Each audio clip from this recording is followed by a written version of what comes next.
أعوذ بالله من الشيطان الرجيم بسم الله الرحمن الرحيم اللهم اشرح لي صدري ويسر لي أمري واحلل عقدة من لساني يفقه قولي. Chères sœurs, chers frères, assalamu alaikum wa rahmatullah. Au cœur d'une société assez mouvementée, face à cette actualité brûlante et face à tous ces défis que le musulman doit relever actuellement, il est important de faire un travail d'introspection, un travail d'exil pour revenir à l'essentiel, renouer avec le sens et la lumière. Parce que c'est de l'intérieur que commence le véritable cheminement, c'est à l'intérieur qu'on puise la force, l'énergie, la lumière qui va nous permettre par la suite de rayonner et de briller à l'extérieur. Dès son plus jeune âge, le prophète alayhi salam, avait vécu un moment assez extraordinaire. Des anges sont apparus, l'ont saisi, ont ouvert sa poitrine pour nettoyer son cœur d'un morceau de chair. Et ça, cet épisode-là de la vie du prophète alayhi salam est extrêmement important et nous enseigne une chose fondamentale dans le cheminement spirituel.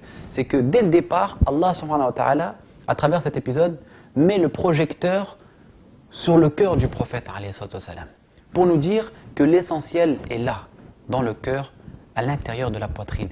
Il nous indique le point de départ du cheminement spirituel, al-qalb. Et c'est pour cette raison que le prophète alayhi salam dit dans un hadith rapporté par l'imam Muslim: Inna Allah la yanduru ila ajsamikum wa la ila suwarikum walakinna Allah yanduru ila qulubikum. Dieu ne regarde ni vos apparences ni vos cœurs, mais il regarde votre cœur à l'intérieur. Donc tout est là. Le secret de la réussite, le secret de la lumière est ici. Le prophète alayhi salam disait un jour à ses compagnons: At-taqwa hahuna, 3 fois. La piété est ici. Donc à travers cette chronique, à travers cette vidéo, on essaiera dans un premier temps de faire ce travail d'introspection pour renouer avec la lumière, le sens et retrouver la sérénité et la paix au cœur d'une société mouvementée et brûlante. Face à cette pression et oppression psychologique, nous sommes un peu tiraillés de tous les côtés, la télévision, les médias, la consommation, l'argent, le pouvoir. Il est important de faire ce travail de résistance spirituelle, faire ce travail où j'essaye de faire face à toutes ces choses qui viennent, qui nous perturbent, qui nous sortent, qui tentent de nous dévier, de nous distraire et de nous enlever un peu nos repères spirituels.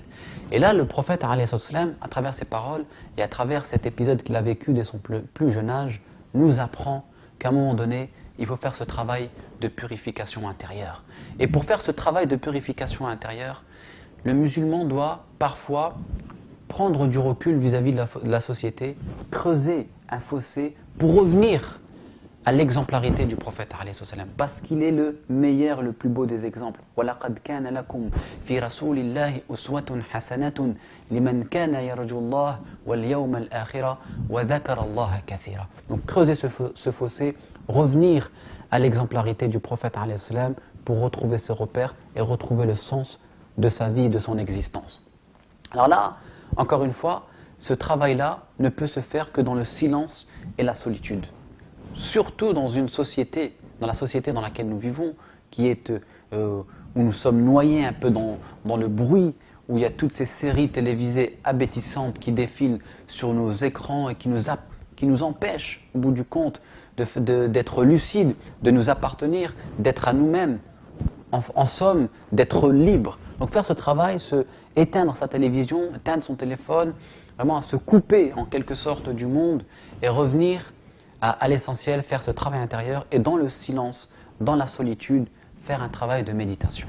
De méditer un peu sur sa vie, de se poser les bonnes questions, d'interroger son existence, de voir ce qui va, ce qui ne va pas, de faire un constat, un bilan de conscience. En d'autres termes, c'est de reposer son esprit pour se poser les bonnes questions. Ça, c'est fondamental. Le silence et la solitude. Parce que dans le bruit, dans le divertissement, dans le travail, dans cette société, il est extrêmement difficile de demeurer lucide et de faire ce travail à l'intérieur de soi-même. Voilà pourquoi, de temps à autre, le musulman doit prendre du recul et dans le silence, la solitude, bien que, et ça c'est un constat qu'il faut soulever, la solitude, le silence sont des choses qui aujourd'hui perturbent, angoissent. C'est-à-dire, il y a des personnes aujourd'hui, quand elles rentrent chez elles, elles se sentent obligées d'allumer la télévision, d'allumer la radio, de mettre Internet, de sentir quelque chose, de sentir une présence. Parce que la solitude les perturbe. Le silence les angoisse. Pour quelle raison? Parce que cette solitude-là, ce silence les confronte à leur propre réalité. Là, ils sont là, ils doivent affronter leur propre personne. Donc, ils ont toujours besoin de mettre quelque chose qui puisse les distraire et ainsi les épargner de se confronter à leur propre réalité, à leur existence, à leur fragilité, à leur faiblesse, à leur manquement, à leur détresse, etc. Donc ça, c'est la solitude, le silence, et avoir le courage d'affronter son propre portrait, avoir le courage vraiment d'affronter ses négligences, le côté obscur de son âme. Donc là, première chose, faire ce travail d'exil dans le silence, la solitude, reposer son esprit, se poser les bonnes questions à travers un travail de méditation, notamment méditation de la création. Tout ce livre, Al-Kitab Al-Manshur, ce livre déployé qui est autour de nous, nous offre des signes, des informations, des éléments qui nous permettent de cheminer, de renouer avec le divin, de rencontrer l'unique, le créateur. Farji'i, Dieu nous dit dans Surat Al-Mulk, Farji'i al-basara karratayni yanqalib ilayka al-basaru khasi'an wa huwa hasir. Et tourne ton regard par 2 fois vers la création et tu verras que ce regard reviendra vers toi frustré et humilié. Allez, par 2 fois, c'est-à-dire c'est pas une fois, c'est 2 fois.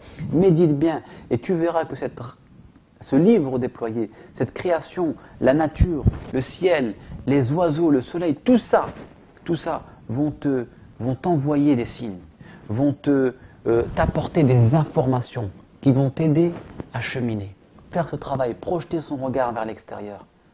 Laissez votre regard cheminer et partir à la conquête des signes. Partir, et une fois que tu percevras ces signes, ton regard reviendra frustré, humilié. En d'autres termes, ton regard au départ ne sera pas le même que celui au retour. Parce que ce voyage, la méditation, les signes de la création l'auront bouleversé, transformé. Il partira avec le but de retrouver le sens, de retrouver le cheminement, et Allah le renverra avec la marque de l'humilité. La marque de l'humilité, parce que l'humilité, c'est la clé, c'est la principale clé du cheminement spirituel. D'ailleurs, le Coran, après Surat Al-Fatiha, Surat Al-Baqarah commence par Bismillah ar-Rahman ar-Rahim, Alif Lam Mim. C'est-à-dire que, regardez comment le Coran se présente à nous. Avant de nous révéler, nous dévoiler un peu toutes les normes, les prescriptions, les règles, le comportement, etc., il nous dit Alif Lam Mim. C'est-à-dire qu'il nous impose le principe de l'humilité. Sache au préalable que tu ne sauras pas tout. Sache qu'il y a des choses encore dans le Coran qui sont de l'ordre du mystère. Il nous impose une règle. Pour cheminer vers Dieu, pour aller à la rencontre de l'unique, commencez par l'humilité. C'est-à-dire que reconnaître votre imperfection, reconnaître vos propres limites psychologiques, morales, intellectuelles, c'est le point de départ du cheminement spirituel. Et c'est pour cette raison que le verset qui va suivre Alif Lam Mim, c'est ذَلِكَ الْكِتَابُ لَا رَيْبَ فِيهِ هُدًى لِلْمُتَّقِينَ. Voici le livre au sujet duquel il n'y a aucun doute pour ceux, et précision, لِلْمُتَّقِينَ, pour ceux qui craignent Dieu. En d'autres termes, seuls ceux qui ont la conscience intime de Dieu, la crainte de Dieu, n'y verront dans ce livre aucun doute et seront marqués par la certitude. Quant à ceux qui ne sont pas empreints d'humilité, ils verront beaucoup de choses qui perturbent leur intelligence, qui perturbent leur entendement. Donc, l'humilité.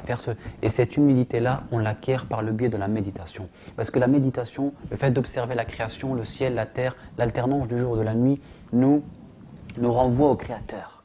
nous renvoie au Créateur, nous renvoie vraiment à notre petitesse, à notre faiblesse, nous renvoie à notre fragilité. Encore une fois, Inna fi khalqi as-samawati wal ard wa ikhtilafi al-layli wan nahar la ayatin li ulil albab. Il y a dans la création des cieux et de la terre, dans l'alternance du jour et de la nuit, des signes pour ceux qui sont doués d'intelligence. Encore une fois, des signes, mais il faut savoir les méditer, il faut savoir les observer, il faut savoir les contempler. Parce que si tu sais bien observer la création, si tu l'observes avec l'œil du discernement, al-basira, la clairvoyance du cœur, tu y verras des signes et tu verras la présence de l'unique qui va te rappeler le sens de ton cheminement spirituel. Encore une fois, faire ce travail pour résister à cette pression psychologique, comme le fit d'ailleurs Youssouf alayhi salam face à Zulaykha. Quand Zulaykha arrive, à un moment donné, pour le contraindre à une tentation, et elle arrive, regardez qu'est-ce que nous dit Surat Youssouf. وراودته التي هي في بيتها عن نفسه وغلقت الأبواب وقالت هيت لك.